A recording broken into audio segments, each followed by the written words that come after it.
Jordan Adams pinapabalik na kaagad ng SMB kahit medyo maayos naman ang performance ni EJ Anosike. Allen Durham, aminadong hirap na kay Justin Brownlee sa kanilang muling pagkikita nito at napansin naman niya ng Meralco Bolts.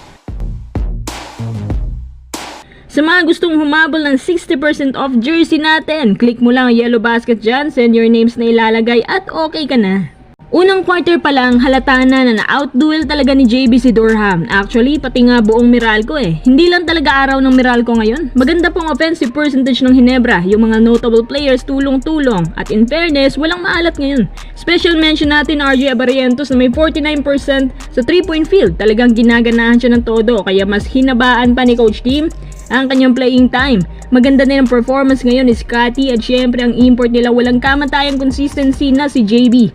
Pag-usapan natin tong long comparison ni na Allen Durham at Justin Brownlee. Sa mga Meralco fans dyan, huwag kayong magagalit ha. Pero since nung una ito nagkita way back 2016 ba yun, lagi na talagang na-outduel ni JB si Durham when it comes to clutch time. Kung sa average points naman, panalo si Durham pero hindi pa rin niya naiisahan si Brownlee sa kanyang winning ways. Kung pag-uusapan natin ang nangyari noon, grabe talaga ito si Durham. Mapabody shots man yan, jumpers, 3-point field, para siya si Terrence Jones ng TNT noon. Pero ngayon, ibang usapan na. Ayon kay Durham, aminado siya na hindi na niya makatch up itong talents ni JB. Mas gumagaling pa raw ito ngayon at hirap na siyang humabol. Ang ginagawa ni Durham ngayon, minamanage niya na somehow, kahit sa power play, magawa niya ng paraan kasi malapad at malaki po ang katawan ni Durham. Nagulat siya kay JB kasi sa muli nilang pagkikita, hindi pa ito nagsuslow down. Mas tumataas pa yung average points niya. Siguro ito si Durham lang ang mabagal at hindi na gaano scoring machine ngayon. Nagtataka rin ako kung bakit hindi pa siya pinapalitan kahit humihina yung efficiency niya. Siguro, ayaw ng Meralco ng samot-saring adjustments para hindi na rin masira yung kanilang system. At dahil nga na-outduel ni JB si Durham, kaya hirap din si Coach Nenad ngayon kung paano ikakandado si JB.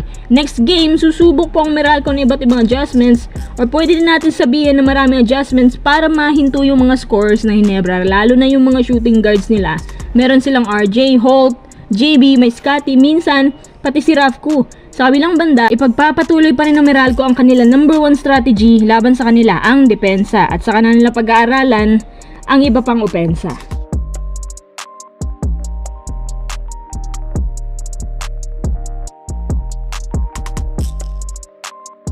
San Miguel Beermen gusto na agad pabalikan si Jordan Adams. Kung di lang kasi ito injured, imposible na itong palitan. Ang gagawin ng SMB, reserve list lang muna si Adams. Pero teka, bakit pa magtsatsaga sa injured kung nandiyan naman si EJ Anosike?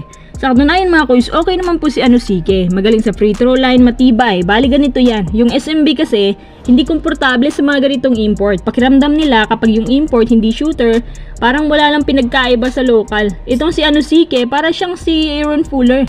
Masipag sa ilalim, malakas ang tama sa rebounds at grabe. Sinusong talaga ang poste para makakuha ng play and one. Ganyan siya na type na import. Hindi scorer sa jumpers at 3-point field pero malakas sa poste. Mahilig sa pick and pop, pick and roll. Parang ayaw ng SMB ng ganito kasi meron naman silang Junmar. Ang gusto niya yung at least gaya ni Adams na nakatira sa mid-range at kaya pang pumukol beyond the arc. So habang wala pa si Adams, si Anosike munang bahala. Okay naman ang performance niya, maarte lang talaga tong SMB. Kung sa bagay, dapat kasi yung 55% ng buong opensa ng team, expected na dapat galing sa import. Kumbaga ang import dapat ang highlight.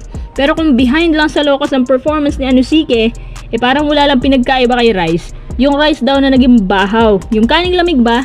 Ang tanong na lang yan, ay kung makakaabot kaya si Adams sa playoff contention na to. Depende na lang kasi yan kung gaano kalala. Kung ako sa SMB, bakit di nila subukan ito si Anosike? At least, may ambag siya at masipag naman. Willing tumulong kahit hindi nila type. Pwede namang subukan ni George Gallant ang mga ganitong import para malaman din niya kung paano mag-utilize ng mga ganitong uri.